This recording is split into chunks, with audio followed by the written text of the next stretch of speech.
international, and we're growing. We are unique. I know that sounds self-gratifying, but the fact is, I know of no other show that does what we do. We are here for a very important purpose, and that's for the car owners of the world. Cars are sold differently than any other retail product, and the people that sell those cars are called car dealers. By the way, in full transparency and disclosure, I'm a car dealer. I'm selling cars. I have a car dealership right now. This is not an infomercial, though. I have evolved into a consumer advocate. Most of you know that. And for you new folks out there, think about radio talk show host and a team of talk show hosts that dares tell the unvarnished, naked truth every week. And that's what we do. We pull no punches. We name names.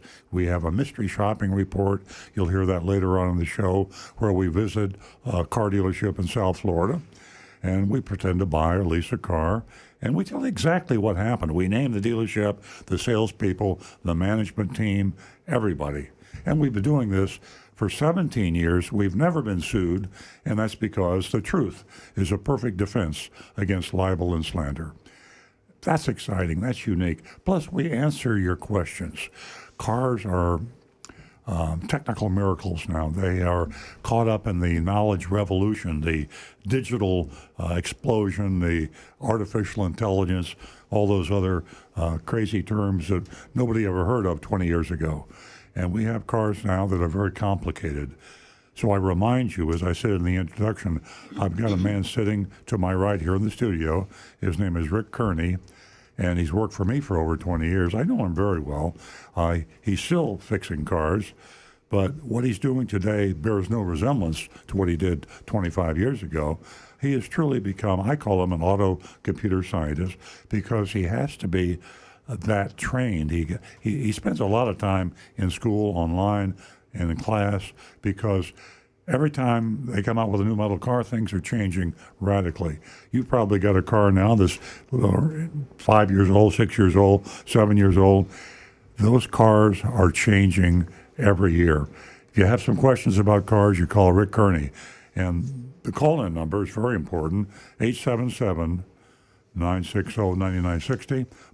Most of you have that memorized. We have a good, really base group of listeners. But if you haven't, write the number down. If you don't have a question now, later in the show you will. 877-960-9960. And we get a huge number of texts. We love the text because, well, I think people like texting because you don't have to, it's not invasion of your privacy. You can do it in the confidence and less the of a quiet. commitment. Huh? It's less of a commitment. Yeah, exactly. You don't have to. Exactly. You don't have to get into a conversation. Yeah, I Right to the forget point. that live radio is scary. And it's because I'm one of these people, I've been doing it for so long. But you don't have to be scared. You have to just text us 772-497-6530. You don't even have to use your name, but 772-497-6530. And we get a surprising number of inquiries, comments, suggestions on our anonymous feedback line. This is a web link, and it's just www.youranonymousfeedback.com. Write that down. You can say anything you want to. We get some attacks. I've been personally attacked. Not very often. I'm surprised how little I get attacked. I actually would like to have some more attacks, because that proves the veracity of our anonymous feedback line. So please attack me at www.youranonymousfeedback.com. I'm only kidding. Your comments. Be nice. But we have a lot of people that do the anonymous just because they can, and it's simpler. YouTube, Facebook, we're on YouTube and Facebook and Twitter and Periscope. We're all over the place, and we'd love to hear from you. That is the most important part of our show. Let me start out by turning the microphone over to Nancy Stewart. She's my co-host. She's my wife.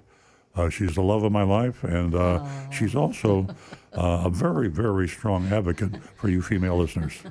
Thank you so much. Hey, guys, can you feel the energy in the studio? Wow, we're on fire. So don't go anywhere. Stay right with us. And ladies, $50 for the first 2 new lady callers, and we'd love to hear from you. So many of you have texted me throughout the week and emailed me, and I appreciate it so much, but I want to hear from you this morning. 877-960-9960, or you can text us at 772-497-6530. Now back to the recovering car dealer. I forgot to mention earlier about our mystery shopping report. We have something unique in store for you today. We actually taped a car dealer's television advertisement. Typically, with our mystery shopping report, we respond to an advertisement. And this time we did that. Usually we respond to online, but television is difficult we see an advertisement on television, we're like you. We don't really know what it said because we can't read the fine print. And we all know that that's the way the car dealers get you, their TV ads and a lot of their other ads too. But we actually have a local television dealer's television ad recorded, and we have it notated. We have it marked up. We separate the audio, and then we separate the video. And by the way, Jonathan in our control room, who is our technical genius that makes this show happen technically with synchronizing the sound and the YouTube and the videos and everything. Everything you're looking at now on Facebook or Periscope or YouTube largely is a result of Jonathan's expertise. So he put this together. So we will combine our mystery shopping report today with that television ad that is taken apart and freeze framed, and so you can see what it really said, not what you thought it said when you saw it on television. You probably did, by the way, because this particular car dealer saturates the airwaves with their television ads. So stay tuned. And all you car dealers out there, stay tuned too, because it might be your TV ad. And do you want your TV ad taken apart and itemized, and the audio compared to the video and the fine print compared to the apparent message of the advertisement? Do you want that done to your TV ad? It might be done. You might be the dealer. Nancy? Absolutely. So stay tuned for that. Very, very important part of the show. We're going to go to John, and he's calling us from Stewart. Morning, John. Whoa. Good morning, John. Good morning. Can you hear me? We can hear you. We hear you loud and clear, John. Okay, I think this is a question for Rick. I listen to you guys' program all the time. Now, this is the second time I called in. Oh. And I have a 2002 or 4 Toyota Matrix XRS, and we let this girl or these people, they stay with my mom at our house sometimes. They're flight attendants like my wife, and so they drive down the 45th Avenue and get on the tri-rail and go down there, and so it's just used as a commuter. Mm-hmm. And so about 3 weeks ago, the girl was driving it down there, and all of a sudden, when she got past the weight station there, it started jumping and jerking and everything. And so, long story short, we took it to the mechanic guy that I have, and she got it. It was apparently it was out of coolant, and so it fried everything. Supposedly there's some little plug in there that if you get it over, 300 degrees, it melts or something. And so it got over that. So I didn't know what to do. So I said, well, let's try to rebuild the heads. And so that's what his suggestion was. So it's been about $650. We rebuilt the heads. First cylinder's compression was 100. The next one was 85. The third one was 0. And the fourth one was 35. So we put some other stuff called Miracle Magic in the cylinder, the third one that didn't have any pressure.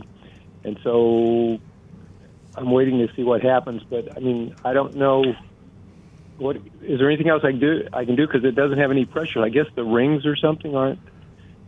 Rick knows more about it than I do. I'm just trying to figure out what to do. Yeah, unfortunately, my recommendation on that one would have been to replace the engine without doing any head work, because what'll happen is the piston rings are going to seize up, the block is actually going to get warped, the head is going to get warped. At those kind of temperatures, you're going to see so much damage to the engine that the least expensive way out of that really would be to contact one of the LKQ, basically a junkyard, a salvage yard, and find a replacement engine, a used engine. And believe it or not, you can get some really decent quality engines. And these LKQ yards, it's like kind quality is how they get their name. And they will actually give you even a year or either a 6-month or a 1-year warranty on these engines, and of course the price accordingly. But you can get a used engine in for, I'm going to guess, installed for around 12 to 1500, and have it back on the road if you want to. Otherwise, you probably would be best just to contact one of the scrap yards and sell it for scrap, because once that engine's gotten that hot, there's so much damage across the entire thing that it's almost impossible to salvage. Stu, what's the value of a 2004 Matrix approximately? Give me a minute.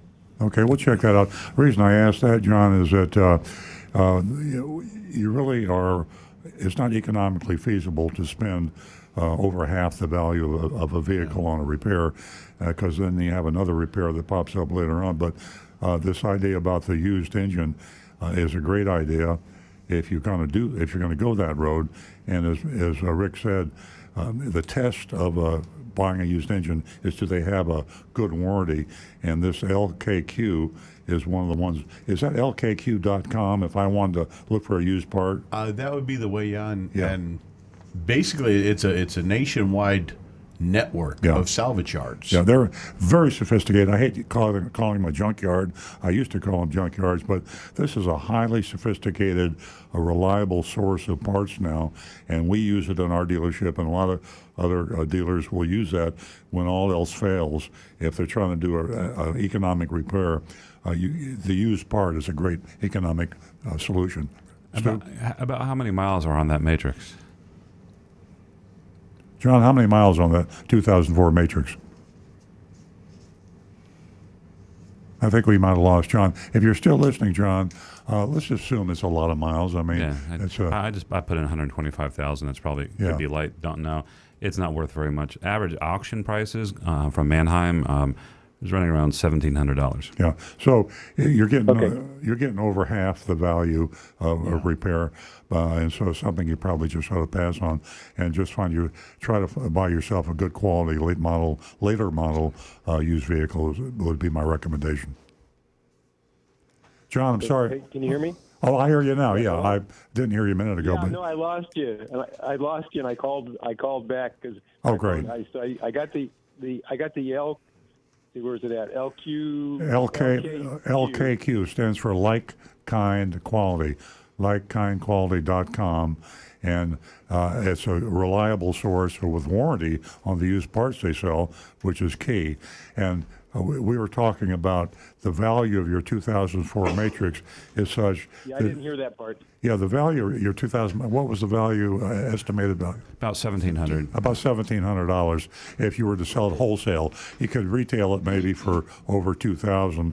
But the fact that you're going to have to spend, what was the cost installed on the engine? I'm going to say 12 to 1500. So that's about half the cost, or over half the cost actually of the value. So you're right now where you're probably better off just to sell the car as is. It has salvage value, and take that, put a down payment on a later model used vehicle, and but I'm sorry that you already spent $650, and I know you're tempted to want to. It's probably going to be It's probably going to be $1,000 a time because that was just for having it milled and everything. Yeah, yeah. So I'm probably going to spend like that. Yeah. So how much do you? So it's worth that much. How much? Salvage yards give me like $200 or something. Or nothing like that? Probably more than that, wouldn't they? Still, a salvage yard would. What would they pay for that? $500 maybe. Yeah, I think you can get closer to 500. I mean, it's not much, but it's something. It's good. Better than nothing. Think of the time you're saving and the aggravation, and never knowing if you're going to have another repair on top of the first repair. And you got good use out of that vehicle. 2004, 16 years. I think it's time to move up to a later model. Yeah, yeah. Yeah, yeah, we got 250. So yeah, okay. Is there a junkyard or a salvage yard or whatever you would suggest or something? I live in Stewart. Yeah, we can get one local for you. I don't So- have one off the top of my head, but I can get that, and we could probably announce it before the show's over. Yeah, well, thank you so much. I tell you what, you can just text us on our text line. Can you write this text number down? Yeah, sure. Go ahead. I got a pen. 772 area code 772-497-6530. 772-497-6530. Text us your contact information, and we'll email you or text you recommended salvage yards. Yeah, we'll give you 2 or 3 so you can get some bids on it. Okay, buddy. Thanks so much. You guys have a great day, and I really appreciate your show. Rick has a Thank comment, you. John. Hey, John, just a quick search on Google came up LKQ Atlantic Pick Your Part, which is in Riviera Beach. They're actually on Dyer Boulevard, pretty much at the intersection of Blue Heron and Military Trail, just a little way south of there and then a little west. And I'm sure they'll have a tow service that they could come and pick the vehicle up for you, even. Oh, one and source. We'll give you a included in couple more on top of that. that. Yeah. Okay. Thank you, There's- John. Yeah, Google search. There's probably 20 of them just right here in Oh, boy. West Palm Beach area. Okay. I'll try that one there. Thank you so much, guys. Good luck, Thanks. John. Thanks for the you, call. John. Thank you so much. Sure. Can you go anywhere else and turn on a radio show like this? Accurate information. We're working with you. You're working with us. What a fantastic show. So don't go anywhere. 877-960-9960, or you can text us at 772-497-6530. And our show wouldn't be a show without Tina, who calls us from Bonita Springs. Good morning, Tina. Good morning, y'all. How you doing? We're doing great. Good. Oh, Tesla is in the news again, and not for a good reason. If you look on jalopnik.com, and it's also on The Verve, you'll pull up a news article about Tesla. Apparently, there's a gentleman who bought himself a used Tesla thinking it had everything on it, and it was sold as having all the software updates. But it turned out that one of the features that was sold to him was not available. And when he got a hold of Tesla, Tesla says, well, you know, you didn't buy this feature, so if you want this feature, which was an over-the-air update, I do believe, you have to pay $8,000 for it. So, you know, this is my thinking. My thinking is, say, for instance, I go to a used car dealer or a car lot that sells new and used cars, which would be my preference. Yeah. And I bought a car that had cruise control, and it had anti-lock brakes, and it had four-wheel drive. Well, if I buy the vehicle and they say, well, you can't have those parts, you have to pay extra for that. Well, I already bought the vehicle, and you're charging me extra for the parts that was already advertised for. It just doesn't make any sense to me. But it brings about another question. A lot of these modern cars are going to have over-the-air software updates. Do we really want the manufacturer of our cars to have that much control over what we're driving? Yeah, I just back on you on the Tesla thing, Tina. This is a little out of character for Tesla, and things may have changed. But you know, we've shopped Tesla. In fact, Nancy and I were almost on the verge of buying a Tesla. They've got a reputation for being very transparent and honest in what they do. I know there's a lot of controversy. A lot of people you either love or hate Tesla. But in terms of their sales practices, they actually are a breath of fresh air compared to the average car dealer. And I do know that sometimes you have to pay extra for upgrades in your car, and that's what they do. Is part of their pricing solution. You're basically buying the car online, and they manufacture every car pretty much to specification. They don't have inventories of cars that they sell from. They sell from pre-orders. So if you pre-order a car without a particular option, even though it's a software option, they will charge you for the software update, and that's just their price structure. It's kind of a new thing with the way cars are being built today. But the thing is, this was a used car that somebody had purchased, and it already. Oh, had the feature okay. on They it didn't buy it before. from a Tesla dealer. I see. Yeah, that's what Yeah. I'm saying. Yeah. Yeah, that's And Tesla said, guess what? You didn't pay for it, so you're going to have to pay for it. You're going to have to pay $8,000 if you want it. Oh. This is a used car. yeah. I'm glad you That's clarified that. insane. That's bait and switch, and that doesn't surprise me coming from a conventional car dealer. But if I were going to buy I don't know. I don't think Tesla sells used Teslas. I think they only sell new ones. I never checked to find out, but you would think they would, but maybe they don't. Anybody know? Well, the thing is that Tesla themselves told the customer. It wasn't the used car dealer or the wholesaler. It was Tesla themselves Yeah. that told the customer, hey, listen, if you want this, you're going to have to pay for the update, Yeah. even though the previous owner had already paid for it all. Oh, that's strange. I don't understand that. What was the source Yeah. on that information, Tina? Where did you read that?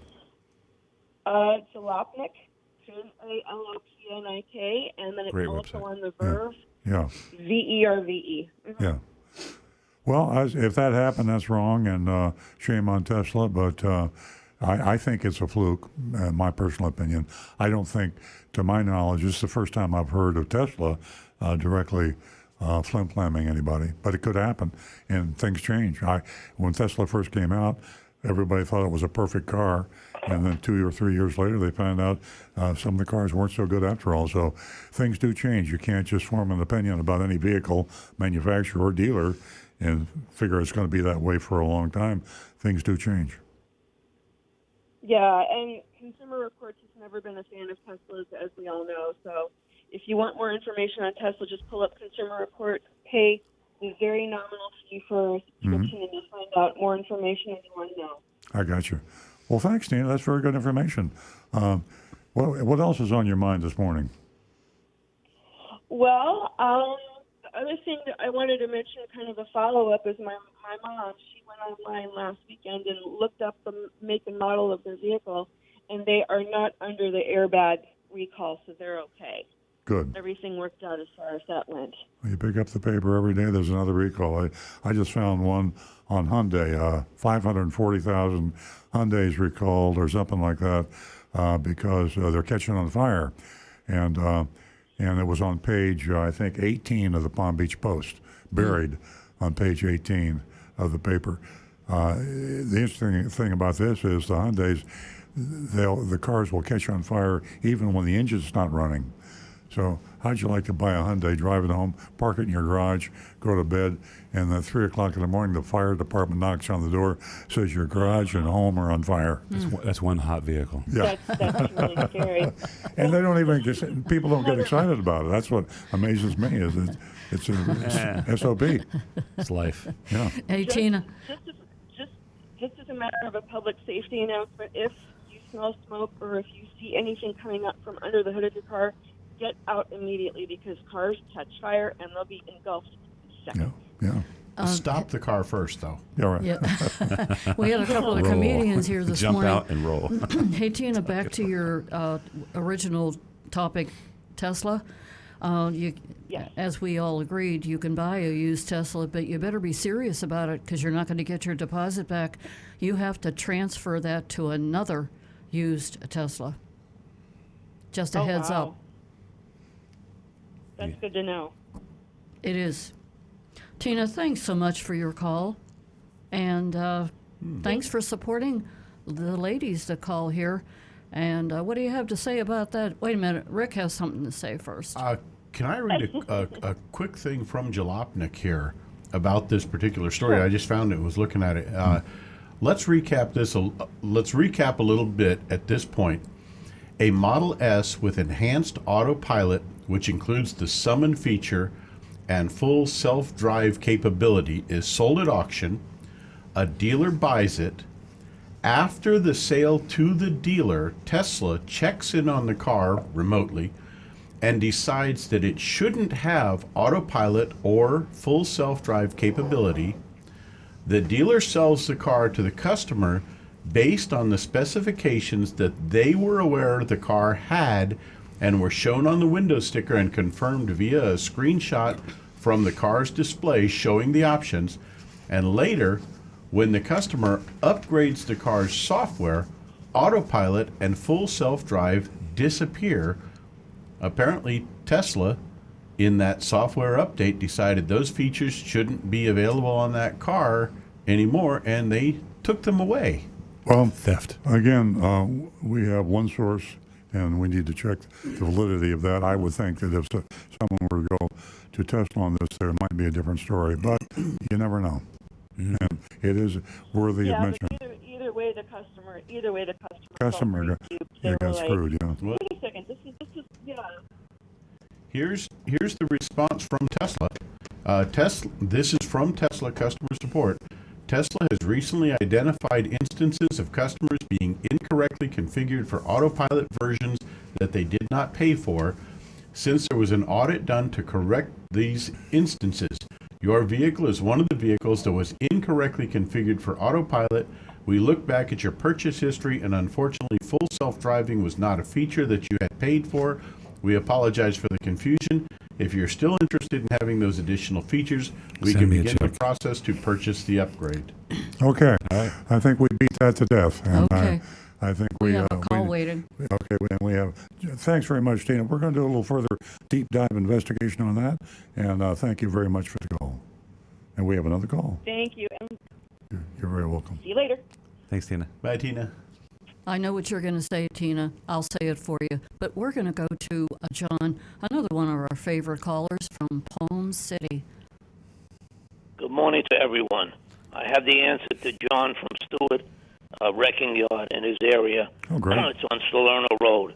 It's called Snake Road Wrecking Yard. It's a very Scary. big place. It's been there for years. That sounds I've been scary. Today, there. the question Snake I Road. have for Rick on tire sensors. We have a cool day today, and some cars, you'll see the light go on for low tire pressure. Now, I was told, and how true it is, if you're more than 2 to 3 pounds above or below the sticker that's on your car door, that recommended manufacturer, that light can be affected. Is there any truth in that?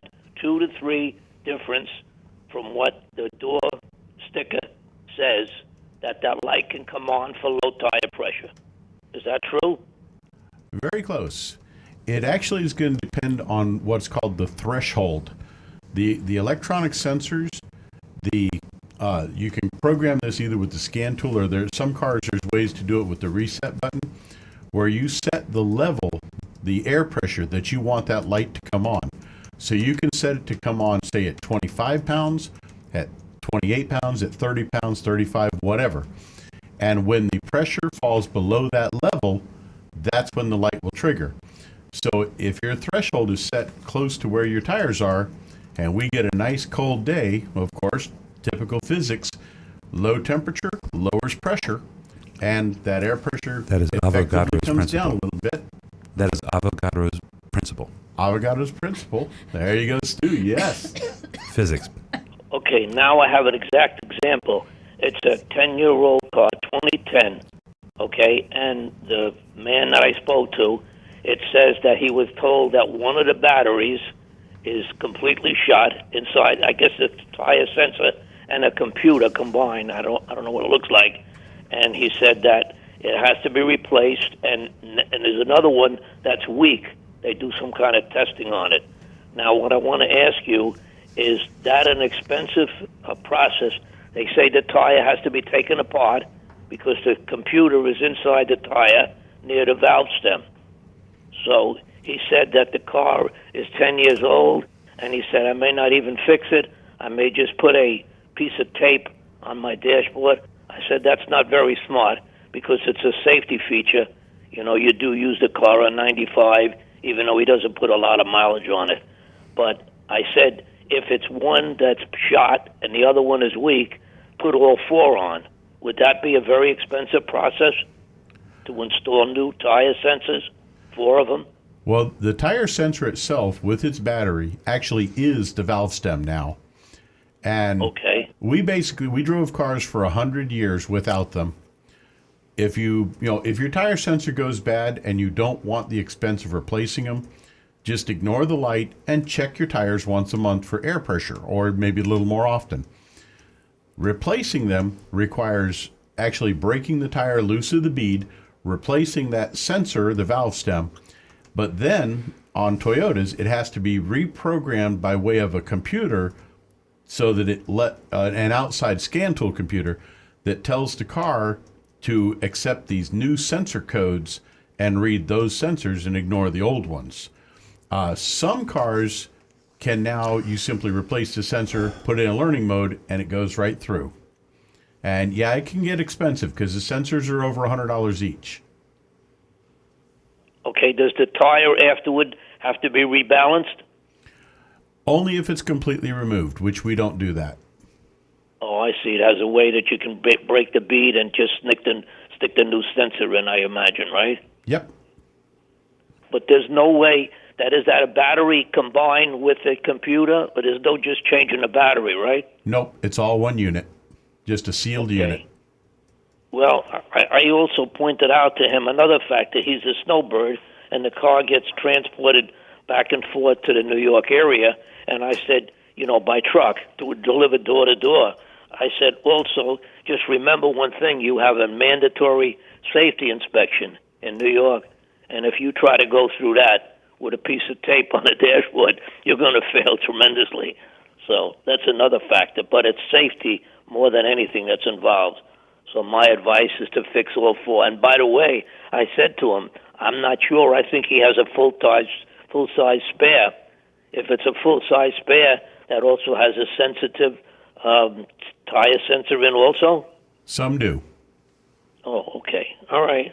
Thank you for the advice. Thank you, John. Appreciate the call. As always, glad to have you back with us. Always great to hear from you. Glad you could get through.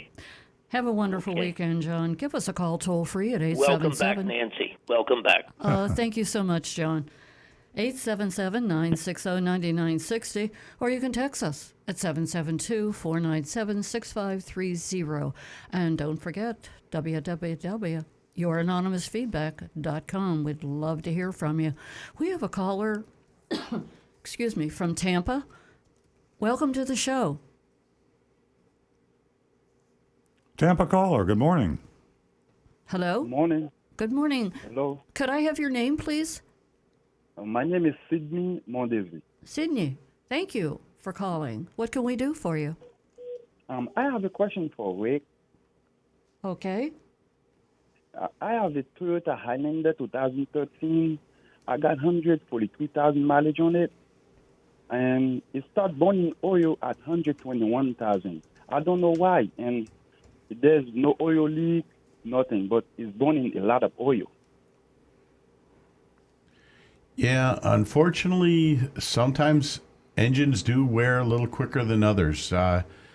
It comes down to just sometimes it's a problem with maintenance. Have you owned the car since it was new? Or did you buy I bought it brand new. And you've had the oil changed every 5,000 or every 10,000 with the synthetic oil? Every 5,000 mileage, I do oil change, tire rotation, alignment. Yeah, unfortunately, sometimes the engines just start to wear funny. The piston rings may start to seize up or gum up with the oil. Did he say 42,000 miles? 142. 142. Okay, Yeah. that makes me. Probably with that engine, the best bet that I would recommend would be to have it overhauled. It's not a super as expensive as replacing the engine, even with a used one. Basically, the mechanic would remove the engine, take it apart, replace the piston rings and the bearings, and put all new seals in it. And that would probably get you straightened out and back on the road and good for another 200,000 miles or more. What would that cost him, Rick? I'm going to guess somewhere around 2,000 to 3,000. But even a used engine, just the engine alone, is going to be 3,000 to 4,000, and a new engine you're talking 8,000 to 9,000. And that's just the part. Then installation's going to be probably another 1,200 to 1,500. When you do I'll say 900 to 1,000 for installation. would there be a warranty on that repair? Overhauling the engine, every part that gets put into that car would get a 1-year unlimited mileage warranty from Toyota. On the parts, right? Yep. It's a 4-cylinder. And why is burning oil so early? Unfortunately, I couldn't answer that exactly to tell you why. It could be that one of the piston rings is broken, or just broken down, and of course that lets the oil get in a lot easier into the cylinders to where it burns oil. It could be bad. The what they call the oh man, sorry, I'm having a bit of a brain issue here this morning. The seals for the valves. But most likely it's going to be a piston ring issue.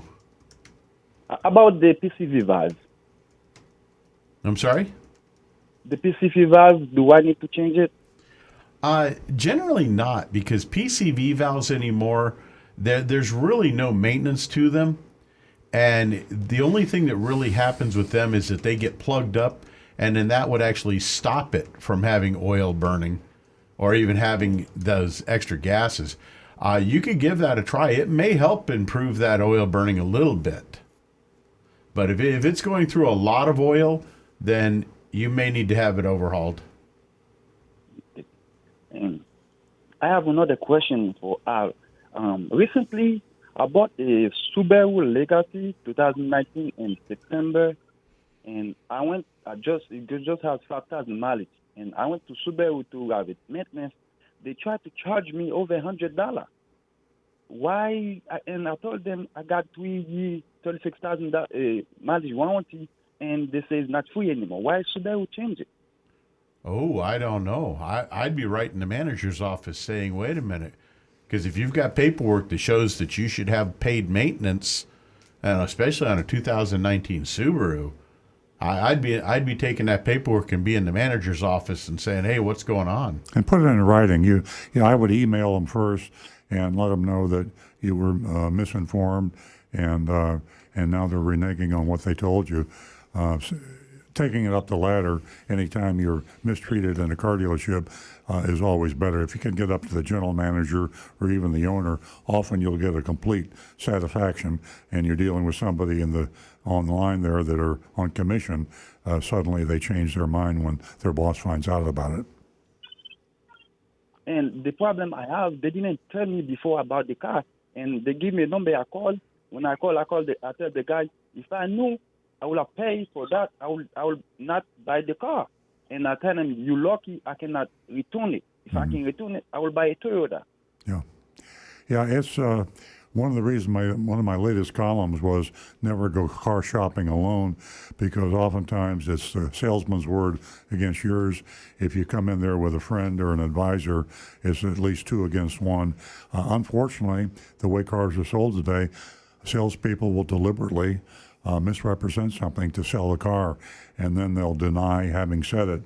I would take it up the line, as I said earlier, and if he's had previous complaints, I think they might side with you, the customer, especially when you commit it to writing. I send him an email, and then I would follow up verbally. Thank you. Well, I'm sorry that happened, and thank you very much for the call from Tampa. We'd love to hear from you again someday and see how things go with that Highlander. I hope you can get the problem resolved. That is a little bit early on a good vehicle Very to have early. the problem, and I know how you feel. You feel bad, and we feel bad for you, but let us know how that works out. Give us another call. All right. Thank you. Thank you. Thank Take you, care. sir. Thanks for joining us this morning. Ladies, again, $50 for the first 2 new lady callers. So give us a call at 877-960-9960. And more positive news about ladies. I read in the automotive news that what they're doing, the auto group, what they're doing is that they're attracting female talent by using videos to tell their stories of the women who work there. And guess what they're doing? The strategy has helped put more women in the customers' new clients, new customers. It's just a win-win situation. So again, I always like sharing positive news with you about the ladies and what they mean to the auto industry. 877-960-9960, or you can text us at 772-497-6530. And we are going to go to Rod He's calling us from let me see, the Smoky Mountains. Wow. Welcome, Rod. Hey, Ryan. Yes, I do. How do you think, Earl? Old crack dummy here, as we used to say. So, see everything's getting a little cool for y'all down there and all. And, when I call and wish you all the best. I haven't talked to anybody in a while. Thank you. Down there. So, just wanted to just take a quick call and say about y'all and both being down there somewhat, but spring's coming. So. Well, it's always good to hear from the Smokies. That's right. I love that place. Yeah. Beautiful. I'd like to retire there. Yeah, well, I'd love to come up and visit you. We love the mountains in the Carolinas. Be open anytime. Thank you. Just wanted to just say something quick. I'm sure you're busy, so carry on and take care of y'all. Sounds good. Bye. Thank you, Ron. Appreciate hearing from you. Thank you. We are going to go to Warren, and he's calling us from the Pompanos. The Poconos? No. Warren, where are you? People are calling from mountain ranges. I'm in Pompano Beach. Oh, okay. Pompano. Pompano? Nancy said you were in the Poconos. We just had a call from the Smokies. Well, actually, I figured you were up there skiing. We have Jerry from the I actually Catskills live in on the two line. What's going on, Warren? Yeah, Pompano and. Yeah. Yeah, this is a question for Rick. Yeah. Yep. Rick, I have a 2010 Ford Taurus with 150,000 miles on it, and it's still going pretty strong. However, I had a brake job maybe a year ago, and the brakes are so soft, a little mushy, and the mechanic I had it done with, he looked over every possible thing. It had a master cylinder replaced a couple of years ago, said he wasn't that. He said he can't find anything. Nothing comes out on the computer scan. He said he thinks it might be the ABS module, but he said nothing comes out on that. And he says probably the only place you could go is the dealer, and maybe they have more sophisticated equipment. But they're like mushy, and he says he can't find anything wrong with it. What do you think that could possibly be? Going with that KISS method, have they tried bleeding the Hey, brakes? does that keep it simple, stupid? Yeah. That's Okay. the one. Okay. Yep. Yeah, he did. He tried. He's a pretty good mechanic, and I trust him. He's tried every possible thing, and he says he did the computer scans. He looked in the engine. He said he just can't find anything other than his guess was, but nothing comes out on the computer, and the light doesn't go on. Nothing comes up on it. He says he can't find anything. He says other than taking it to the dealer and maybe going through a whole, thing on it or something. Would you have any kind of guess on that, or what it possibly could be? Well, you've got no external leaks for fluid leaks anywhere, so the fluid's not going out of the system. That loss of pressure then would have to be either the master cylinder or the ABS module getting an internal loss of pressure. It's seeping past a valve somewhere, and that probably is going to be a bad unit on one of those two.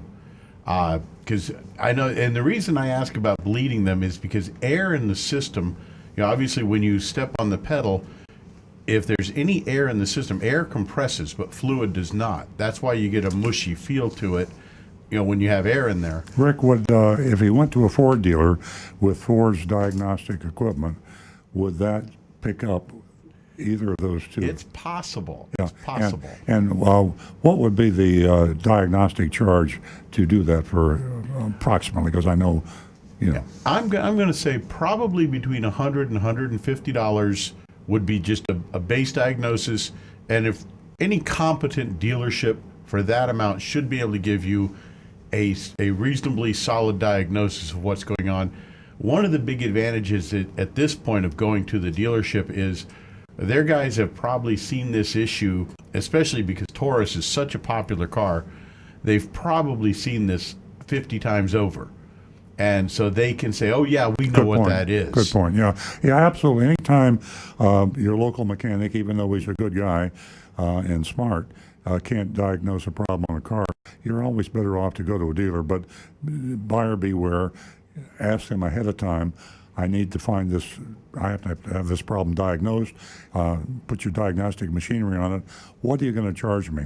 And you can maybe go to another dealer and find out what he charged you, and get the best price, and then let them use their factory diagnostic equipment that the independent will not have. So he is probably. He says he does. He doesn't. It's not the master cylinder because that was replaced a couple of years ago. Mm-hmm. But the ABS. His guess is he said the ABS module. Yeah. Although it's not coming out on any computer scans, he said that's his guess. He said probably only the Ford dealer could. You probably hit it on the head. Only the Ford dealer could probably come out and give you the right diagnosis on Yeah, like Rick said, he's probably seen it 20 times. With a Ford dealer, they work 90% on Fords, and they see all the problems, and the independent probably hasn't seen it before. Yeah. Okay. All right, guys. Thanks, Warren. Thank you very Appreciate the much. call. Appreciate it. Thank you. Thank Give you. us a call again. Bye-bye. Hey, Thank 77. you. I will. I like your show. Great show. Oh, thank you so much. 877-960-9960. Or you can text us at 772-497. 772-497-6530. And back to what I was trying to say earlier to the ladies, I just want to remind you that the Automotive News had an article that was really important, and I was trying to tell the ladies that the strategy has really helped put more women in customer-facing roles and win over a lot of clients. So, ladies, I'm going to remind you, $50 for the first 2 new lady callers. Give us a call. Again, that number, 877-960-9960. And please stay tuned for the mystery shopping report from Palm Beach Toyota. It's a doozy. We've got a lot of texts backing up over there. Oh, yeah. We have like 12 anonymous feedbacks. We got Oh, wow. like 10 regular texts. We'll get through them. We They're have to pretty good. add an hour to the show. That's what we got to do, starting in the 2021 season. Okay. What is stopping Toyota, Ford, General Motors, etc., from setting up shop across the USA with a Tesla-styled model, boutiques featuring a vehicle or two, allowing the customers to order online right from the store? This wouldn't technically violate franchise agreements, would it? Something like this could happen overnight before car dealers could even react. Once these boutiques are in place, it would be too late for dealers to fight this in court because consumers would flock to this style of selling. Well, it is blocked by the franchise law in all 50 states very carefully, very thoroughly, and very completely. And that's the only reason we have a dealer network today. It was built over the past 100 years, and they are very, very strict laws. You cannot sell a car unless you're a franchise automobile dealer in any of the 50 states. Very good. Hey, Earl, what happened to the quote you used to read every show about doing what's right even if you don't have to? Wasn't that quote from Ichiro Toyota? No, that was from Jim Press, who used to be on the board of directors at Toyota. He was the only non-Japanese that ever served at that time on the board, and he was in charge of Toyota for all of North America. And Jim Press said, it's what you do for the customer when you don't have to. That's the test of true character, kind of like sticking up for somebody who can't defend himself. And that was a great quote, and I just thought I beat it into the ground and decided to quit saying it. But it's very true. If you ever have an experience with a business anywhere and you have a complaint, and legally they don't have to do anything for you, but they do it anyway, you found yourself a good businessman. Very good. Moving. Oh, Rick's got something there. I've actually got one for you, Stu. This one definitely is right for you. Steve E. says, question. Hey, Stevie. My mother is looking for a new Toyota SUV, and I'm helping. I've looked on the Toyota website, and the question is, why is the Land Cruiser nearly twice the price of the 4Runner and Sequoia? Probably because of the reputation for the Land Cruiser. They can price it. It's considered a luxury SUV. Supply and demand. It is. I mean, it is put together pretty well. It's a big, heavy-duty thing with every feature you can imagine. There are and very few Land Cruisers available, and low supply. And then when somebody wants one, they want it real bad. Yeah. So to give you an example, in the southeastern United States, we just checked this out in preparation for our mystery shopping report. I think there were about 100 Land Cruisers, it looked like, that were on the ground out of 174 dealers, so not everybody has them. And how many 4Runners would there be? Thousands. Yeah. There you go. Supply and demand. Yes. Yep. Okay. Okay, here's a good one for Rick. Is it true that the solid lines that appear between the lanes as you approach a traffic signal indicate the point you need to apply your brakes? I think I remember Rick talking about this a few years back. I don't know if that's actually a rule that somebody put in place, but I think it's a fantastic rule of thumb. My opinion is if you're traveling at the speed limit and you're coming up to an intersection, at the point where the center line goes from dotted to solid, if the light turns yellow before you get to that solid line, then you should have plenty of room to safely stop your car, and you should stop for that yellow light because you're not going to make it through the red light. The answer to that is no. I wouldn't recommend. I'd say apply your brakes that moment your gut says, "Oh my God, I Drive better carefully, brake." folks. Please be careful out there. Well, that's the Or point. test it out. See what happens today. If No, the don't light do turns that. yellow before you get to that solid line, then you should stop. And But Earl, if what you're did- already at the solid section Floor it. and it Don't turns do that. yellow, We're it kidding. means you're close enough that you should continue through. And Try that Earl, what sometime. exactly do you do? I drive carefully. He drives very Let's move carefully. along. We got a bunch of text here. Obeys all the traffic laws. Earl, you've made your opinion of Jeep abundantly clear. What, in your esteemed opinion, is the worst vehicle Toyota ever made? The worst vehicle Toyota ever made. That's an interesting question. I have my guess. I'm going to write down what I think Earl's going to say, I'm going to write down what I think And- Earl's going to say. and then we'll see if I'm right. And Well, you know, it's not a fair question because I've been a Toyota dealer for 47 years. whatever it says, 48. ever made. You can go back to 1968 if you want, or gosh. 75. Oh, it was probably the cargo vans that we used to sell back in the 80s? late 70s and early 80s. You mean just the Toyota minivans? And also the original Land Cruisers were terrible. They would rust Okay. fast as can be. But, I was wrong. I was going to guess FJ Cruiser. That's what I thought you were going to say. oh, yeah, it was Which not is a, I disagree. Yeah, but- the FJ Cruiser was not a quality car, but it was like the Jeep in the fact that the charisma was there. High resale value, people love them, and you can never sell enough of them. Yeah, from a mechanical standpoint, what do you think the worst Toyota was ever made? The new Supra. Really? I disagree. And that's only because I am a Toyota guy and it's That's a a BMW. BMW. Okay, let's move along. Okay. Good morning. This is from Bob and Stuart. My question, is there a time frame on airbags? I mean, maybe a shelf life on older vehicles when they may or may not work correctly? Talked about it last week. As questions come up several times, the answer is there is no time limit, and there should be, and that should be federally enforced. And if you've got a car with a 20-year-old airbag, you have a problem. And I think that you should be aware of that. Mm-hmm. It's just sometimes you don't know when an airbag's going to fail. I mean, if there's something in there that's going to fail, but you just won't know about it. So, federal government, take heed, do something about it. This is from Brian on the west coast of California. I have a question that might be aimed more towards Rick for today. Last week, my father took delivery of that 2020 Corolla XSE, and he told us what a great great experience he had, and that was actually at a Frontier Toyota out there near Pasadena. Brian says, I noticed immediately that the car, this is talking about the Corolla, that the car has a slight vibration while slowing down once the car hits about 5 miles or less. Then that same vibration feels relevant when accelerating up to about 5 miles per hour. Any idea what that might be? I've never felt this in any car before. Thank you, and looking forward to the show, as always. A vibration. I'd actually have to play with that one because I've never heard of something at Yeah, that very slowing low down speed and like speeding that. up. That's puzzling, isn't it? Especially at such a low speed. That almost sounds like something's loose, but it wouldn't occur only for that short Yeah, time. Brian, I'd say your father had a good experience at Frontier Toyota. They seem to be like an honest dealership. I'd take it right back to the service department there and let them know. Let them test drive the car, and I'm sure it's Yeah, they should test drive it. but yeah. They should test drive the car, and then they got to fix it. I mean, it's going to be a puzzle, though. Okay. But Brian, ride with the technician and show Yeah. it to him. Yeah, good excuse me. advice. Excuse me, guys. I feel a little left out. Nobody asked me what I thought was the worst Toyota built.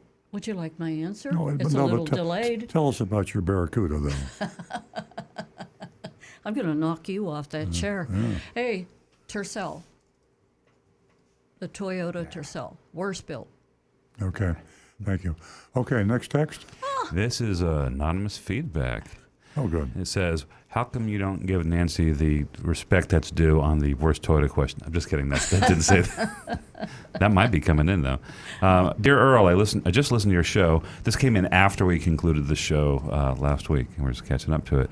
I have two questions. First, do you have a Twitter live link that I can get to your show in real time? The answer to that is yes. It's twitter.com/Earl on Cars. We're live on there right now. Second question. I just went to the Consumer Reports that you mentioned on the air on the 1st of February. It was the Consumer Reports with the yellow magazine cover with a smiley face. I looked up the brand rankings you spoke about. Not only is Nissan ranked above Honda, but so is Dodge and Mini. That just doesn't seem right to me. How could Dodge, as a manufacturer, be rated as number 8 and Honda be rated as number 12? What the heck is going on? Well, sometimes you get surprises in Consumer Reports, which is the reason that you should read it. Consumer Reports is, without doubt, the most reliable, honest source of information on car quality and safety, even pricing. Sometimes you get vehicles that you have in your mind as not being a good vehicle, and they improve. You can have a manufacturer, Nissan, and they might have 20 different models, and one model is extremely good, and the rest of them aren't so good. Consumer Reports carefully, with experts, test these vehicles. They do extremely good surveys, unbiased. They don't accept advertising or money from manufacturers, dealers, for anybody. And you get surprises. I have to tell you, when you say to me a Nissan had a higher rating than a Honda, it makes me raise my eyebrows. But my money would be on Consumer Reports. And if you go into the detail, and you can get the detail on those tests, you will find out that they're accurate. But nobody's perfect, and sometimes they do make mistakes. Rick's got a YouTube question. Yeah. Richard Poplis is asking, how much do dealerships mark up cars posted on the internet? When I gave them an offer $500 to $1,000 lower than their price, they acted like I had two heads. Part of the game. They want you to feel guilty about trying to get a discount. You should always ask for a discount, and they should respectfully accept or decline. But the psychological point of shaming you into being embarrassed to ask is exactly what it is. They want you to back off and take the price they quoted. There is no markup established for dealers to advertise online. Online price is typically a better price than the one you get from the showroom. When you walk in and say, how much is that car?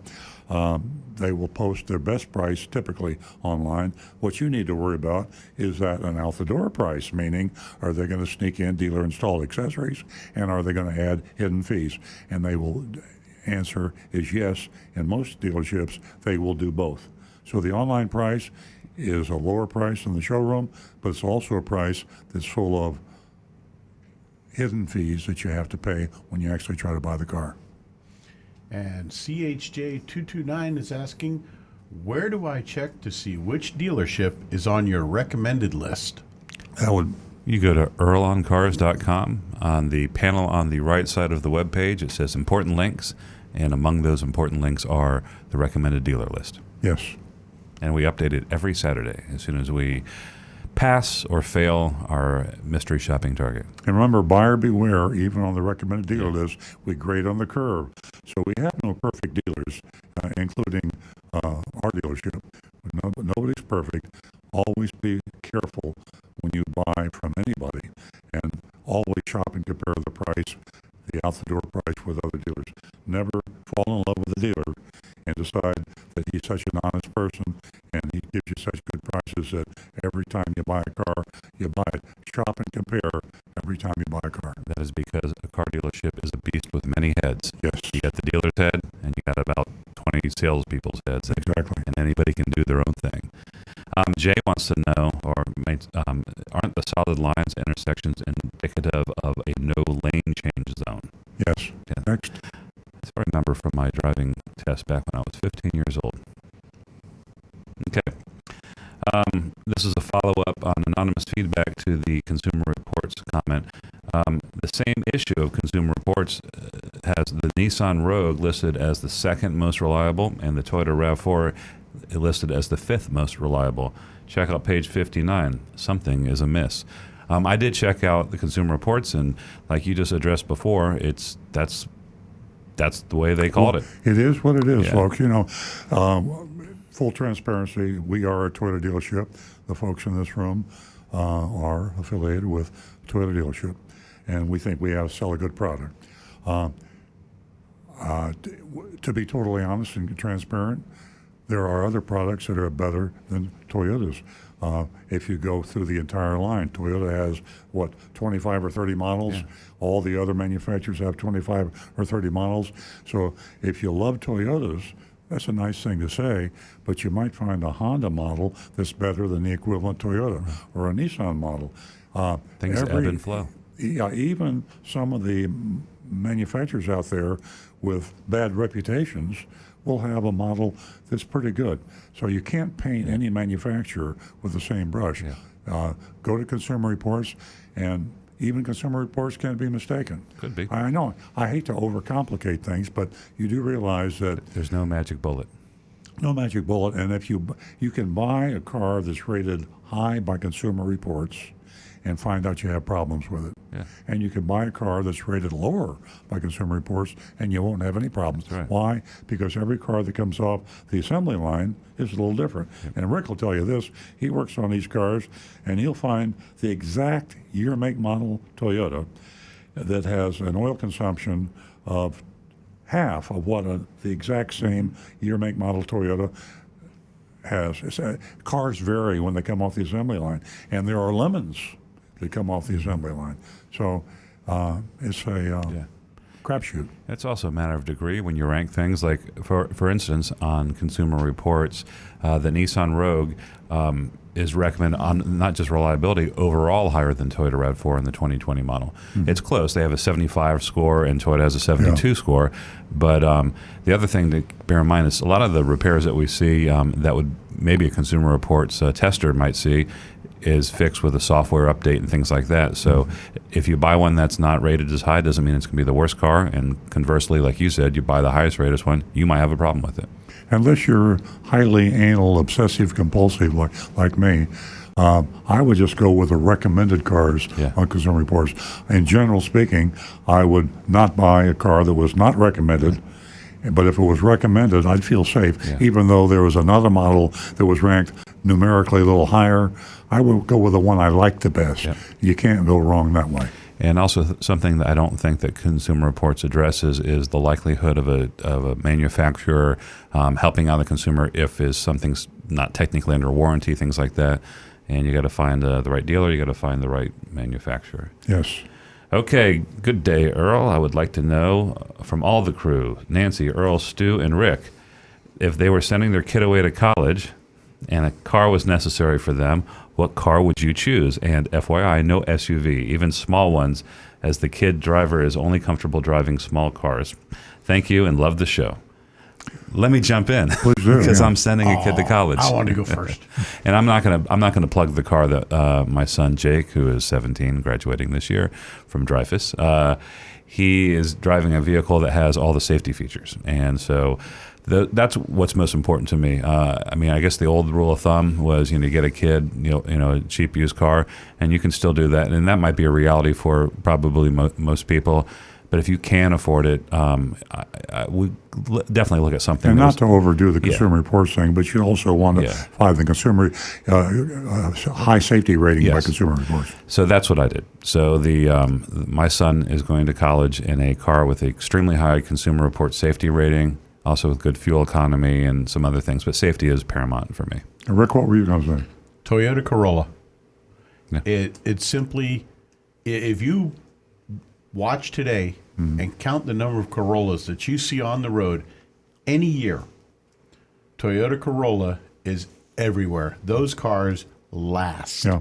And if you really want to go and do a research, I talked to some body shop managers, collision body shop managers that see hundreds and thousands of cars, and they can tell you when a car comes in and it's like in a wheelbarrow, just smashed, and nobody was hurt. He'll say, boy, that's the car I'm going to buy. Yeah. And Yeah. if you have a car that can be totaled and nobody was even scratched in the car, you're looking at a safe car. Yeah. Yep. They look ugly after the crash, but Yes. if the passenger cabin is intact, then they did a good job building that thing. All right, each week, this is more anonymous feedback. Each week I hear you talk about the Takata airbag recalls. Is there any way to know in a fatal accident if the airbag exploding caused the accident, or did the airbags activate after the crash happened? Maybe you could discuss that. That's a great question because it's something we don't talk about often enough. They come up with these statistics, 25 people are killed or 10 people were killed or whatever.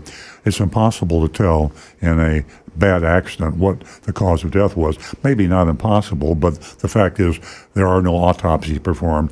When you find a terrible accident on the turnpike or interstate somewhere, the people are taken to the morgue. I mean, that sounds very, very terrible thing to say, but they're so clearly dead and terribly dead. You don't know if it was the shrapnel from the inflator of the airbag indicator or not. There should be some research done into all these accidents to find out if the inflator did in fact blow up. Rick? And I was just wanting to mention the only way to really determine if that inflator detonated like that is to actually disassemble the dash or steering column to get to the inflator, because they're buried down in there. Good point. So it's tough to get down to them to see them. And there's something else for the federal government, folks. There should be a law now with this huge Takata airbag recall that exactly what Rick just described is done. In every fatal accident or every accident with an injury, there should be a law that the insurance company or I don't know who would be responsible, take apart the dash, inspect the inflator and the airbag. If the airbag deployed, that should be inspected. And Okay, it wouldn't folks. even be that hard because you can just go with a Sawzall and just cut it to get to see it. Okay, folks, I just want to remind you, I'm still here. Telephone number is 877-960-9960, and you can text us at 772-497-6530. And if you want to check out that terribly built Toyota, the Tercel, Google it. And as far as my answer is concerned for a safe car for your grandchildren or your children, I pick the Corolla, Camry, and the 4Runner. But my grandchildren and children are all grown. Okay, with all of that information, we're going to go to our next caller, and he is calling from Lake Worth, and that's Rich. Good morning, Rich. Good morning. How are you? Well, thank you. Welcome to the show. Thank you very much. I have a quick question. I'm in a bit of a pickle. I bought in December a 2019 Toyota Highlander XLE, excuse me. And for the life of me, I cannot find a comfortable position in the driver's seat. When I had taken on a test drive, it was not an issue, but it is just, the driver's seat is just killing my back. And I'm just wondering if that's an issue you've heard before, or is it just specific to me? You know, the seat is a safety issue. We have customers with different reasons for asking us to change their seats. Because it's part of the safety structure of the car, there are limits to what we can do. We usually just recommend cushions or things like that. Even then, you're risking affecting the safety of the vehicle. Rick, you probably know more about that than I do. What? It's going to depend upon what sort of pain you're feeling and where, but I'd recommend trying some of those lumbar cushions that go at the small of the back. I did get a lumbar cushion, and it does help, but quite frankly, it's annoying me in having a lumbar cushion in my new car, because previously my last new car that I bought was a 2004 Acura MDX. And to go back to what you folks were saying about Consumer Reports, the main reason I didn't go back to another Acura MDX was because of Consumer Reports, and they rate it so poorly. I believe a 1 out of 5, and it's pretty low on the numerical scale. Mm-hmm. Whereas the Highlander is a similar vehicle to, not similar, but in size and utility to the MDX, and I liked it, and I like everything about the car, other than the lack of comfort. But I don't find much online about folks complaining about the comfort of the seat, and as a matter of fact, Consumer Reports rates the comfort of a seat 5 out of 5. Wow. So I didn't know if this is a problem you folks have ever addressed or even heard of with this particular model. Well, this isn't going to make you feel any better, but I always recommend that people drive the car at some length before they buy it. And even if you were driving Highlanders before, next year's model is a little different. And as a car dealer, the good thing about being a car dealer is I hear all the complaints from customers, and we commonly have complaints with people that will buy the same car they bought before, they thought, but it's the current model. And there's something about the car that is a little different that you really can't feel or discover until you drive it. And we encourage customers to take a car for a day or two and drive it under the same conditions they normally drive, sit in the seat the way you normally sit, get in and get out. But that isn't going to help you any. This is after the fact. But for the folks that are listening to you, it's got to be frustrating. I don't blame you. You did all your homework. You're a highly educated consumer. You check with Consumer Reports, and you did exactly the right thing. But now you got a seat that's a little bit different, and it's affecting you. And I'm so sorry that happened. I mean, if you're anywhere near our dealership, we'd love to have you come in, and we'll help you any way we can, make any suggestions we can. But it's something that hopefully the folks that are listening will listen to this and be very careful before they buy a car they haven't even driven in. We have a lot of people buy cars today and they don't drive the car before they buy it. And even though you drove the same model 4 years ago, the new car is different. And Rich, I want to let you know that I too agree with Earl, and there's so many consumers that take that issue last. They don't even consider it. They look at everything else on the vehicle. They get home and they find out that front seat, that driver's seat, is so uncomfortable, and I'm very sorry for you. Rick? No, well, thank you. Earl, you're exactly right. That does not make me feel better. Yeah, unfortunately, like Earl says, if the dealership won't allow you to do like a full day test drive, I would even consider finding a place that rents that model of vehicle. Yeah.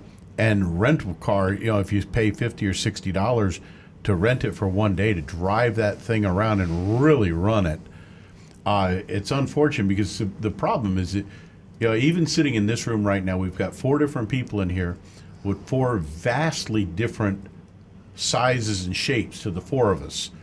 And nobody can make one seat that's going to make it comfortable for all 4, no matter how many ways there are to adjust it. So exactly. It's tough. And if a dealership wants to seal a deal with you, most of them will let you take that vehicle home overnight where you can really check out the comfort of that driver's seat. Right. Now, may I ask a follow-up question? Sure.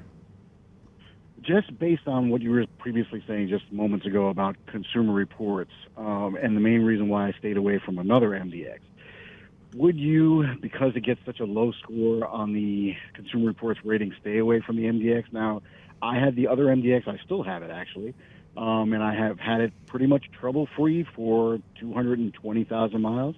And I guess that bucks the trend of Consumer Reports as well on that particular model. But should I be scared of, because quite honestly, if I can't resolve this problem, I'm going to have to, Sure.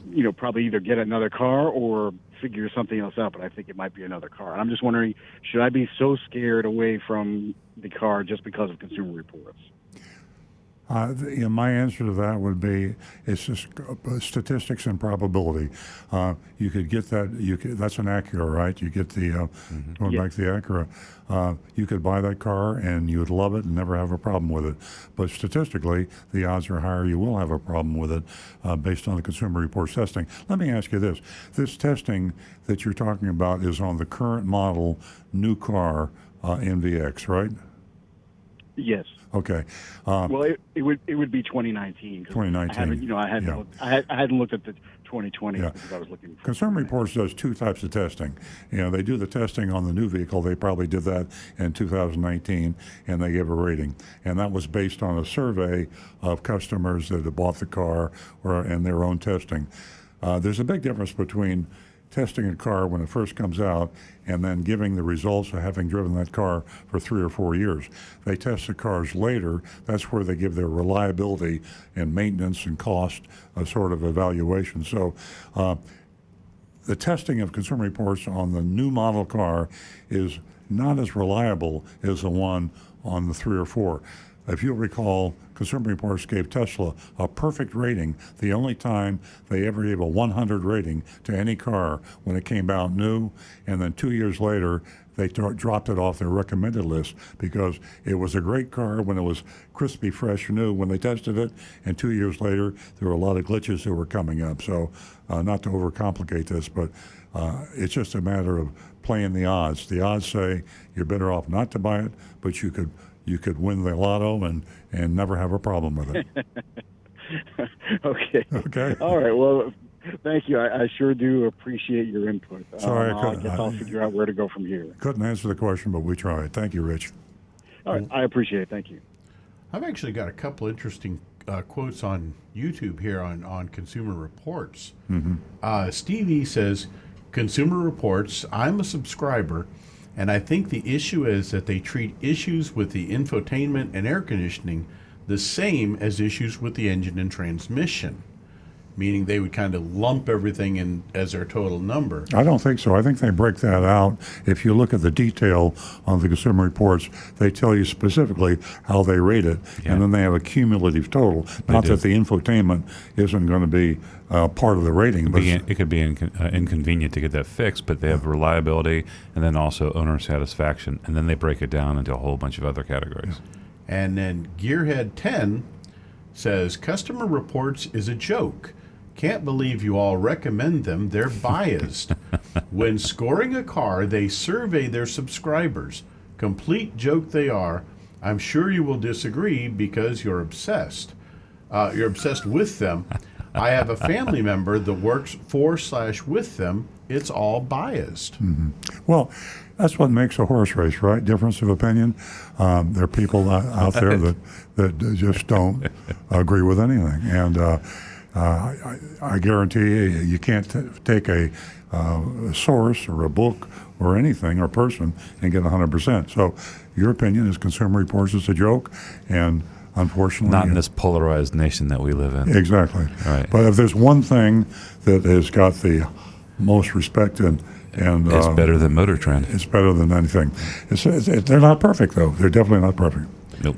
And here's another one that's just right up your alley, Earl. It's Warhawk Legend 69. Love your username, by the way. Me too. That's awesome. Me too. Very powerful. Earl, if a dealer is charging a dealer fee to one, does that mean they have to charge that same fee to everybody? If not, will they get into legal problems in Florida? No, and that is a lie perpetuated by the car dealers. They will tell you that they have to charge everybody a dealer fee if they charge you, or if they don't charge you, they can't charge anybody. That is pure bogus. That originated, if you're interested, many, many years ago from the Florida Automobile Dealers Association warning dealers that if they charge dealer fees to a certain class person, in other words, if older people were always charged dealer fees and younger people weren't, or if Hispanics were always charged dealer fees and non-Hispanics weren't, or if Afro-Americans were charged dealer fees and Caucasians weren't, then you can be charged for discrimination. But the dealer fee itself can be selectively and randomly, and that's typically what happens in some cases. Yeah, and that sort of thing doesn't just apply to dealer fees. If you're doing anything, negative to any particular class of customer, and then you can be sued for that. I got one other question. This is actually for me a personal side thing, but you got to call right in. on that same line. You have to call. I've got my phone. Go outside and call. At a buy here, pay here lot, that the buy here, pay here lot is holding the note for the car, and so toting the note. They're doing it, and they require the buyer to have full insurance, PIP liability, comp and collision on the car. The salesperson told the buyer that it is required by state law in Florida that they have to have comprehensive and collision on the car for the loan to go through and for them to take delivery of the car from the buy here, pay here lot. Is that actually a state law, or is that I'm going to guess. where they're just trying to protect themselves. I'm going to guess, Rick, that it's up to the lender on the type of protection that they want to put on there. For example, leases require lessors require a higher level of insurance, and a bank could probably require what they want. Buyer or payer's lying to you because they don't want you to drive the car unless you buy and pay for the collision insurance. Correct. Because if you can't pay their choice. and wreck the car, it costs them money. So that's a lie. Yeah, that's their choice. Okay. Where are we going? Sure. We got a question from Steve in New Jersey. Hi, Rick. I just had 4 new tires installed by Costco, and I had 4 new air pressure sensors installed as well. I asked them if they have to tell the car's computer to recognize those sensors, and I was told by them that they will be automatically recognized. My car is an 07 Lexus ES 350. Is that true? Lexus and all Toyotas, those sensors have to be programmed to the car by way of a Toyota scan tool. I'm surprised Costco misinformed you. You should go back and That's right. correct them. Because I'll bet you anything that tire light, every time he starts the car, blinks for about a minute and a half and then goes solid and stays on. Okay, next one. This is for Rick, too. My trusty weed whacker requires a single fill-up, oil and gas. Wouldn't it make sense for my car to have the oil pre-mixed with the fuel for extra lubrication? That's from Al Aluminum, and I'm going to guess it's a joke question? Well, Al, I'll forge out an answer for you. No, and the main reason that we do What not... if they had a 2-cycle engine? Well, that's actually the case of it. The main reason we don't use 2-cycle engines on automobiles is the lack of power produced by them for moving a heavier vehicle and the absolutely immense amount of emissions produced by 2-cycle engines. And so that gas and oil mix is polluting like crazy versus the only somewhat horrible pollution coming from our 4-cycle gasoline engines. Next. All right, picked up by 9to5 Mac. I read that blog. Apple accidentally left code in its newly released iOS 13.4 beta for Car Key. And it's an unannounced all-new service which has the potential to transform the automotive landscape by enabling iPhone and Apple Watch owners to use their devices as digital car keys. I read that same article. I also know that Toyota and other manufacturers are all developing this electronic key thing where you're able to start your car, get in your car. But the reason they're saying it could transform the automotive landscape is because it allows for more easier and ride sharing. So if you can go to a car and use your phone to get in and start it, that's how you start this true ride sharing paradigm. All right, I'm having a mind blank. There's a car commercial I've just seen recently where the meter maid walks up to the car that's parked at a meter. Yeah. The meter's about to run out. The owner's sitting at an outdoor cafe. He pulls out his phone or his remote for the car and makes the car pull forwards. Nobody in the car. The car drives forwards into a green zone. The meter maid gets grumpy and leaves. Then he walks over to the car and uses his phone to unlock the door. And, of course, their tagline is Ford, Honda, Chevy. Nobody else has this. But what is that car company? I can use my phone to unlock the car. But you can't start it. Yes, I can. Not when you're driving it. No, not when I'm driving it. No. Yeah, and you can't go up to somebody else's car and get in there. No. All right, we got to move along because we got a long mystery shopping report, so we're going to start. But we have another one. Earl, have you called Steve Leto or Steve Richards in regards to having them part of your show? No. Okay, this is from Jennifer in Tampa. She says that she is a new listener to the show, and she wants to ask the recovering car dealer, what is your documentation fee? We don't have a documentation fee. We don't charge any fees that are not applied by the government. And we also call doc fees hidden fees, which is what they really are because they don't include them in the advertised price. And Jennifer, there's an endless list. They have a name for it all, and it's bogus. So I hope you stay tuned next Saturday and become a regular on our radio show. Our phone number is 877-960-9960, and you can text us at 772-497-6530. Oh, and that's the Hyundai has that new commercial. Oh, cool. Hyundai. Okay, this is another anonymous feedback. Good morning, Earl. Who are car gurus, NADAs, KBBs, and auto traders and True Cars customers? Is it the consumers? Is it you and me? No. I'd guess that the customers are the car dealers, a wolf in sheep's clothing to attract the uninformed consumer to the dealer's lots. You're exactly right. And you would have to say that all those you named economically exist because of car dealers. The car dealers pay the fee, and you have to be very, very careful. I mean, our True Car is one that we've recommended on this show.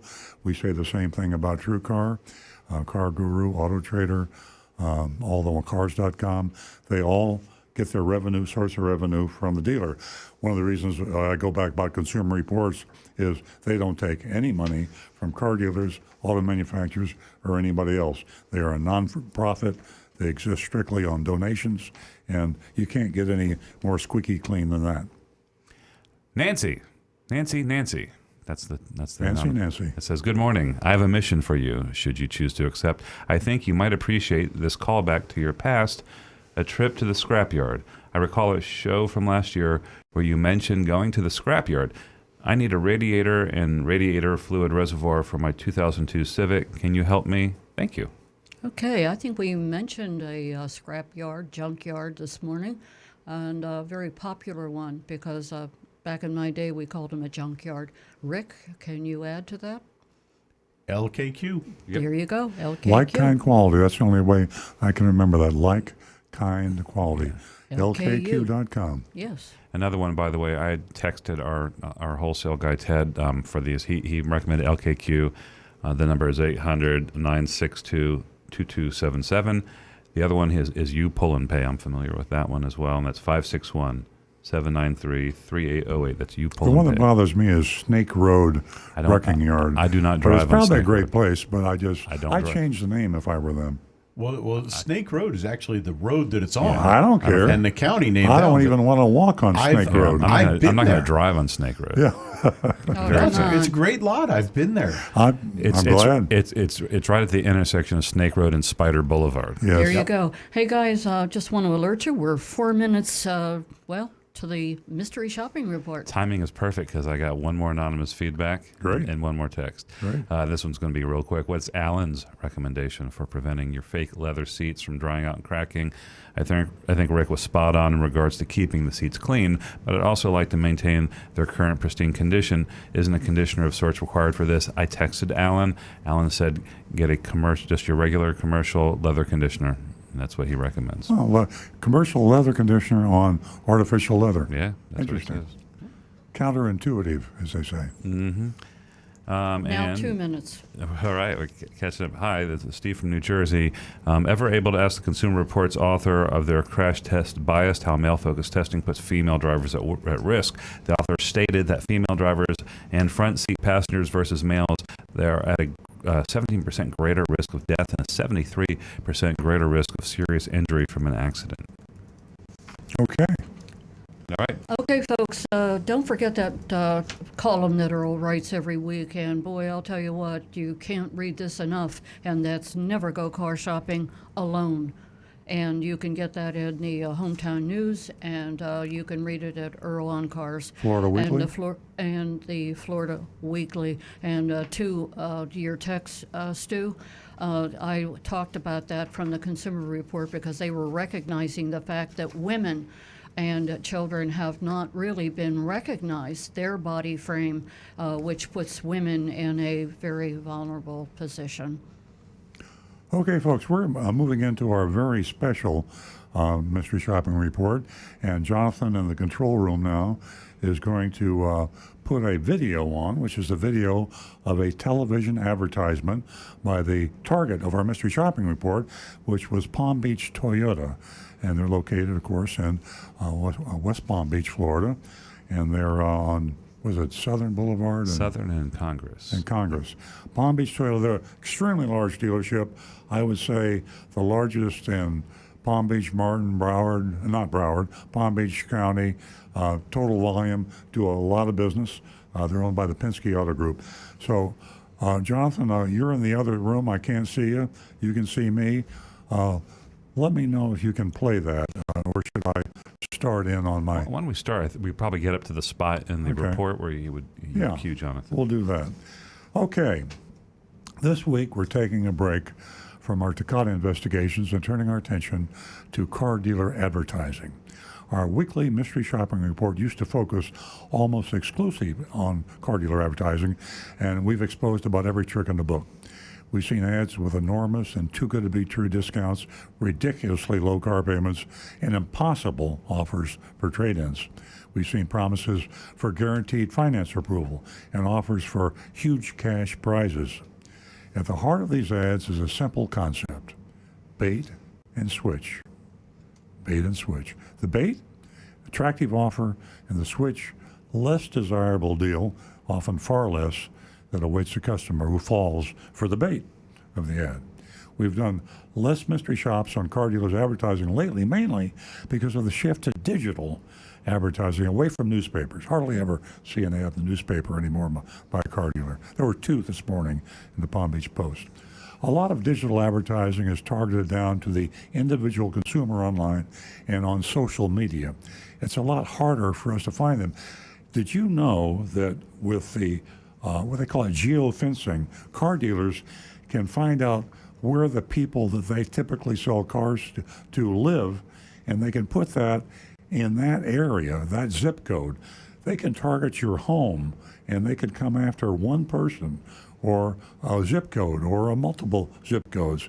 It is frightening how they can target consumers. So therefore, if we're looking on our Facebook page and we see an ad, that's because that's what they want us to see, not what you might see.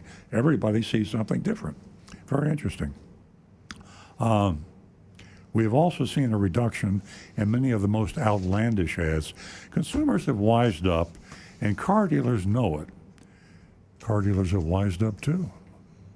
It's kind of like parody. I mean, when the consumers were suckers, the car dealers were stupid. And now the consumers are smart, and the car dealers are smart too. Ads today tend to be a little more sophisticated and low-key. Some auto manufacturers have established firm guidelines on what their dealers can advertise. Not firm enough. Yeah. Firm is a relative term. Yeah, is a relative term. Not rock solid. No, far from it. This doesn't mean it's any safer for consumers. On the contrary, car dealer ads today seem more believable. They really do. I mean, they can fake honesty better than ever before. It's probably harder than ever to detect the ruse. This example we'll use this week. This week is an ad from a local Toyota dealership, Palm Beach Toyota. I shy away from mystery shopping Toyota dealers, particularly the ones my dealership competes with directly. I don't want to give the impression that I'm attacking my competition to gain an advantage. So when I do, I'm careful to treat the investigation as a service to the consumers.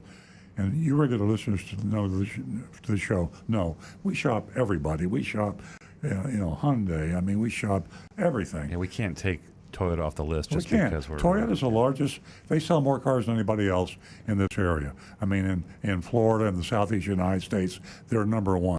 They got about 15% of the market. And so they outsell all the other manufacturers. So we have to target them from time to time. We'll just squirm a little bit when we do it. We squirm, yeah. I'm squirming right now. We shot Palm Beach Toyota last September for advertising used vehicles disguised as new ones.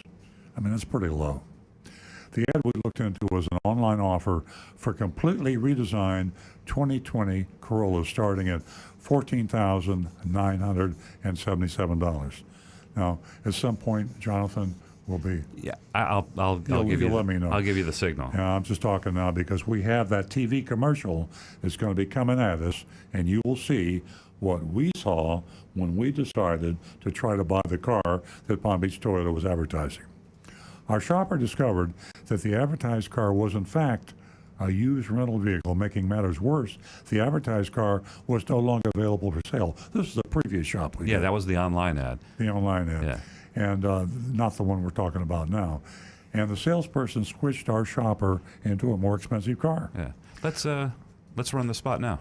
Okay, let's run the spot. Here we go. Jonathan? Palm Beach Toyota. Save on 2020 Corolla. $14,477. Save up to $7,999 off new Toyotas. South Congress, across from the airport. There you go. Okay. Back at it again. Sounds pretty good. What did you hear and what did you see? If you didn't see it, what did you hear and what did you see? That's what the impression is that gets people to come in, and that's the impression we got to bring our mystery shopper in. And we thought we were going to buy a 2020 Corolla for $14,477. I'm just being 100% honest here. Without looking at it and studying it, I would have just thought that it was a new 2020 Corolla. Exactly, yeah, exactly. At any rate, Palm Beach Toyota is back at it again, this time with a television ad you just heard promising, or maybe saw if you have YouTube and you're on Facebook, promising a 2020 Corolla for just $14,477, $500 less than they ran last fall, and we shopped them last fall. The price is in enormous 3D red print. Yeah, animated. And you saw that. There it is right there. You saw that if you watched the TV ad we just ran. And the narrator says 2020 Corolla, $14,477. Now, this is 2020. This is February. It's only 2 months into 2020, and they're advertising in 2020. How many 2020 used car ads are you going to see out there? Not a whole lot. It says used on top, but it's literally about 1/100th the size of the price. Exactly. And here it is. Here. Your eyes go to the red this thing. This is a screenshot of it. Yeah. Here we go. I think we should run that again. Well, I think we will. The narrator says 2020 Corolla, 14,477. He does not mention the word used, but it is displayed in smaller print. What would the average consumer think? It is the year 2020. A 2020 Corolla would naturally be new, right? That's what I think. This is the same deception. Okay. The ad goes on to promise to save, listen to this, save $7,999 off new Toyotas. Well, my mind says they're advertising a Corolla. I'm going to save $7,999 off this new Corolla 2020. But the catch was revealed in the fine print. Yes, there is fine print, effectively invisible, and I would say literally illegible. Yeah. It's effectively invisible, and it's literally illegible. Okay. Unless you're doing what we did. Unless you're doing screenshots. Recording, freeze the screen. Who does record that? it, play it back. Only weird people like us. That's right. The 7,000. Here's the answer to the mystery. The $7,999 discount was on a new 2020 Land Cruiser, and we were talking about Land Cruisers earlier in the show. They had in stock, and they had a stock number for this Land Cruiser. Now, Land Cruisers are a low supply, high demand vehicle, and they're priced higher than they should be, and they have a bigger markup, and so you can mark up a Land Cruiser probably $12,000-13,000, and discount of $7,999 on a Land Cruiser is not a bad discount. No. A 2020 Toyota Land Cruiser is a very expensive, heavy luxury SUV with a huge markup. Cost to MSRP, $7,999 discount is no big deal. There aren't many, if any, other Toyotas that could allow this big a discount, almost $8,000. We did a check on this, right? You went on this later on. Oh, yeah. There are very few around anywhere, and Palm Beach Toyota did not have one in stock. Yeah, we were going to send somebody else out to do a double shop to look at the Land Cruiser, but it wasn't there. So they were advertising a discount on a Land Cruiser that they don't have, and we found out later does not exist, to allude to a discount on a Corolla, which the discount could not apply to. We thought maybe it was at another Penske store, but it doesn't exist in the system at all, so it's been sold. Exactly. If it ever existed at all. It did. We found the invoice. Okay. As Stu said, we searched our regional inventory and could not find the Land Cruiser. So we sent in Agent Tempest to see about the ad for the 2020 Corolla for just $14,477 that was supposed to make you believe at a $8,000 discount off of MSRP. If you remember from a few weeks ago, Agent Tempest is our female mystery shopping agent who just happens to be about 9 months Wow. She's anytime now. Stand by for launch. That's right. Countdown. Here's our report here. I pulled into the parking lot at Palm Beach Toyota. I'm speaking as if I were Agent Tempest. Early in the afternoon. I took a little time to get my daughter out of the car and collect her stuff. Then I made my way to the entrance. I was greeted by a salesman who said, "Welcome to PBI?" BBT. PBT. Oh, PBT. Yeah. Oh, PBI, Palm Beach International. Right. It's right across the Palm street Beach from him, Toyota. though. It is close. You gotta be careful. Later, I would learn his name was Gustavo. And just for probably an irrelevant source of information, most of the customers at Palm Beach Toyota are Hispanic, and most of the staff there is Hispanic. Is that right, Steve? I think so. They definitely have a high percentage of Spanish-speaking. And I say salespeople. this because we're talking about confusion and smoke and mirrors and television ads and fine print and so on and so forth. Can you imagine yourself in Argentina or Mexico, and you're a native, and you're a Spanish is your native language, and you're seeing an ad in English. I mean, the people that don't have English as a primary language have even more difficulty in understanding fine print and bait and switch ads. I mean, the numbers are going to be universal. So if Yeah. you see a picture of a Corolla and it says 14,477, but your English isn't great, you might not catch the catch. Exactly. At any rate, I explained to Gustavo that I'd come in because of the TV ad I'd seen on the 2020 Corollas. Gustavo said, "Come on in and let me tell you about the car." We walked in the dealership. I headed for an open table. It's a large showroom with a lot of cars and ample desks. They appeared busy.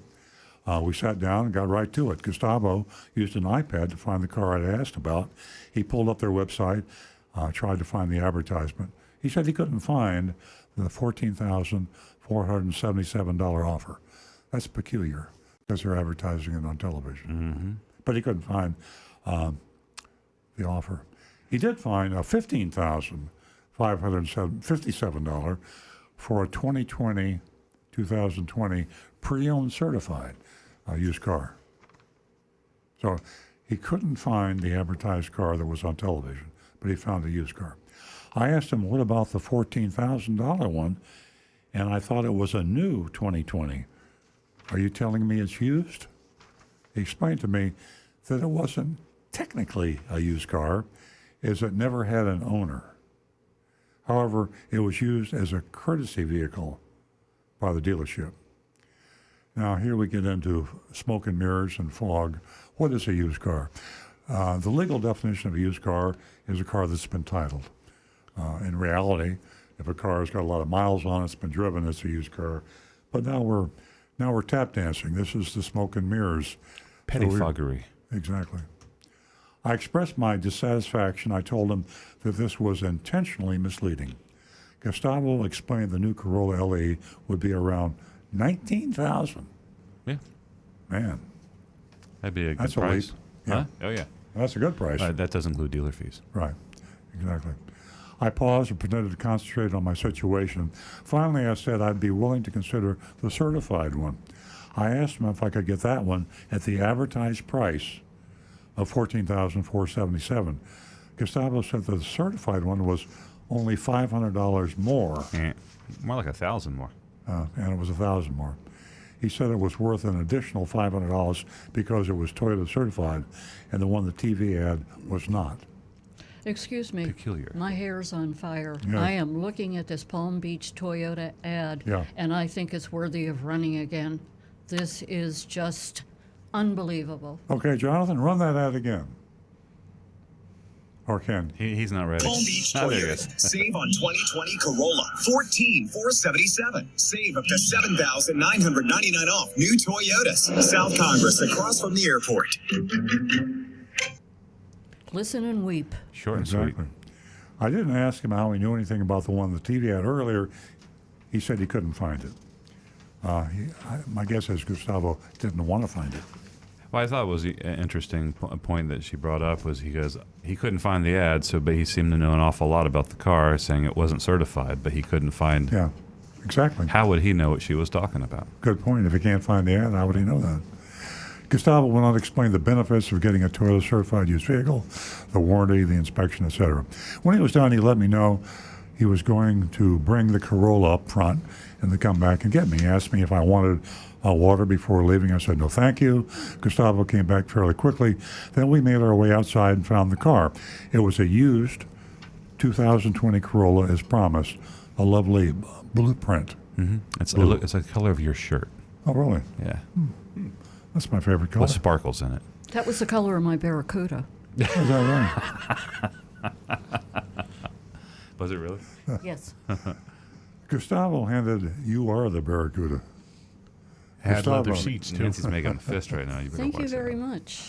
Gustavo handed me the keys and asked me to turn on the car. I started the engine. I looked the vehicle over. It looked like a new car that needed to be vacuumed, maybe a car wash too. Gustavo talked about the car and showed me the Carfax report on his iPad. It was reported to be one owner vehicle with an accident that occurred last September. That's kind of right. What a full life this Corolla has lived. It really has. And it's the short. car just came out in September. Right, pretty much. Maybe they wrecked it getting it off the truck when it came in. I said the accident was a turnoff. Gustavo was quick to point out the report indicated only minor damage. That is true. Yeah, could be. Scratch. Still. I asked if I could see the Corolla was in the TV ad. Gustavo said he didn't think they had it. I asked where it was, and he replied, he said, out there. I thought that was like a metaphysical thing that he was doing there. It's out it's there. somewhere. It's not here. It's out there. Pointed to the road. Right. I asked him what that meant, and he replied, rent it out. I relented fine. I said, can you show me how much this one will be? I mean, this is really, I can't believe it. Gustavo said we should go back inside where he could put the numbers together for me. He asked a bunch of questions as we walked toward the showroom. Finance or cash, tax transfer or new plate, so on and so forth. I said I was financing with $5,000 down. I needed a new tag. At his desk, Gustavo asked for my driver's license and took a picture of it with his iPad. He asked for my phone number, but not my email address. Then he got up and retrieved a printed worksheet. He started by justifying the price, said the vehicle was originally $21,224, but he was giving me a $667 discount. He glossed over the other fees and then stated that after my $5,000 down payment, I'd be financing $13,733. He said that without running my credit, he would guesstimate my rate, which he did in handwritten print, 5% for 5 years for a $259 monthly payment. The fees that appeared on the worksheet included, here we go, $999.95 pre-delivery service charge and, get this, $695 in total finance aftermarkets. That's a new one. I asked Gustavo about the $695. He looked caught, like a deer in the headlights. He said it was for a low jack. Why didn't I just say low jack? Huh? Low jack. That was because I asked him why he included it, and he replied that it could help the police recover my car if it was stolen. He also said my car insurance would be less with it. I said, I don't want it. Gustavo said he would take it off. Now, only because Agent Tempest. Only because Agent Tempest That's spotted a take that. on the thunder thing. Yes. Storm. Yeah, I was going to say thunder. Only because Agent Tempest spotted that did they take it off. And it didn't say it was low jack. They didn't even name it. They just said financeable options or something like that. Total financed aftermarkets. Yeah. As we were wrapping up, I asked him if he could match the $14,477 price I saw on TV, the one I thought was a new car. He asked me if I was taking it home today. I said I wanted to go over. I love that. Are you taking it home today? I wanted to go over the numbers with my mom because she has a lot of experience buying cars. I said I would come back with me. She would come back to help me through the finance process. Gustavo said his boss may be a little more aggressive with the price once my mother and I came back to finish the deal. Holding out a little hope, a little tease. Yeah. It might get better. Yeah. But you got to come back. That's right. Then he said that $800 didn't really amount to much. It was just $13 a month on the payment. I replied, hey, $800 is $800. Gustavo handed me his business card, asked me to call him when I was coming back, and I thanked him. And epilogue simply, clear-cut example of bait and switch. Not much more to say about that. They advertised a car for $7,000. Well, no, they advertised the car for $14,700. What was it? 14,477. Yeah, $14,477, right? And they said $8,799, $7,999 discount, and that's what you saw, and that's what you believed.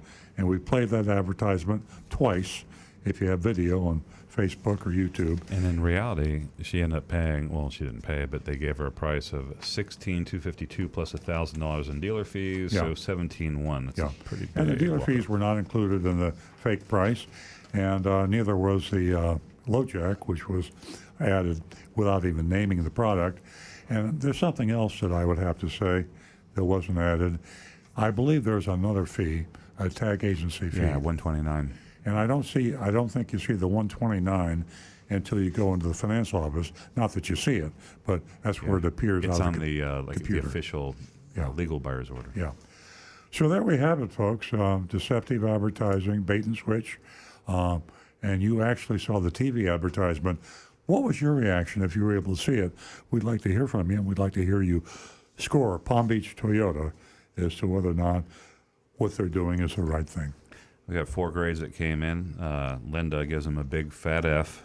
I knew that was coming. Steve on Facebook gives him a low passing D. He says it's a typical experience at a car dealership in Florida. Lenny gives him an F. And Shakira is back giving him an F. And Shakira, I just want to say I thought your performance on Sunday was pretty good. I've got Karen giving him a big fat F. And no others at the moment. Myself, I'm giving him an F. That was just egregious. Yeah, 2 more came in, 2 more Fs from Nate and Amy. Both give them Fs. Nancy? It's unanimous. F. YouTube? I've got actually a couple of questions from YouTubers, if we can get to them after the shop. Okay. Well, I just, I know you're squirming. I'm squirming. I'm squirming because Palm Beach Toyota is a competitor of mine. And all the dealers are competitors of yours. All of them are dealers are competitors of mine, and they all do bait and switch advertising. And I'm on the fence here because of the fact that we haven't videoed other TV ads yet, and I wonder how much more deceptive on a current basis the other ads are. The reason I lean toward flunking them is because I think the seriousness of implying a new car when you're selling a used car is bad. Yeah. So I'm gonna go with the failure on this, not because of the fine print, but because of the nature of the ad. I think when you premeditatedly prepare new cars or prepare used cars, manufacture used cars. You take a brand new car and either you put it in rental service so you can advertise it as a used car and then try to switch people to a real new car. Yeah. I think that's going over the line. Yeah, they try to get as close to the line as they can. A year or so, a couple of years ago, they were doing the same thing, but instead of actually using the word used, they use CPO, which stands for Certified Pre-Owned, which the vast majority of the consumers out there have no idea what that means. Yeah. And so technically they were doing it, they got called out on it, and they changed it and had to start calling them used. Yeah, this advertisement actually had used in it in the not the audio. The audio didn't have it. Oh, here it is right here. Yeah. If you look here, you can see used above the $14,000. But bear in mind that was all moving around in this. Fast, it was like swooped onto the screen, turned, and went away. And it wasn't in the audio. No. If they said used in the audio, then I wouldn't have gigged them for it. But I think, and then it clearly deceptive, ingenious, I might say, smart. implication that this $7,999 discount was on the Corolla, when in fact it was on a Land Cruiser that doesn't exist. Mm-hmm. They don't have the car. Nobody has the car. And so they used the Land Cruiser discount when there is no Land Cruiser.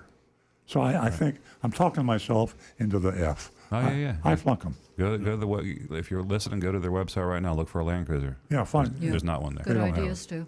Yeah, absolutely. And you're not going to be know, able to, yeah. And you know can't buy what's the even- Corolla either for that price. What's even more offensive is the fact that, you don't even have to wonder why car dealers are rated so low on the list. I mean, it's just really unfortunate, but you have to look for the good car dealers, and you can find anything and everything you need to know about the subject that we're discussing this morning by going to Earl on Cars. Good dealers, bad dealers. There are some good And we have dealers. a look at our recommended list, and that's on Earl and Cars. Absolutely. We had a couple of YouTubes, you said? Yep. Real quick one here. Tango USA says, I'm thinking of buying a new car, a Highlander Platinum 2020, but all the dealerships want to play games. I'm frustrated. 10 dealerships, 10 different prices. Any suggestions, Mr. Earl? You can go to our website. We're the only dealer I know that has out-the-door prices on every car they sell. You probably live too far to want to buy it from me. So go on our website, earlstewarttoyota.com. Look up the car you want to price on. You'll get an out-the-door price. That's the lowest price we would sell you the car for. You'll get a buyer's order that looks exactly like the buyer's order you would actually get. If you Yeah. bought the car. So that you could write us out a check for the number you see and take it to us, and you could drive the car home. So take that price and go to the nearest Toyota dealer near you and say, I can buy this car from Earl Stewart for this price. If you can beat it or meet it, I'll buy it from you. Take it to any dealer that you want, and if they match the price, you've got a good price.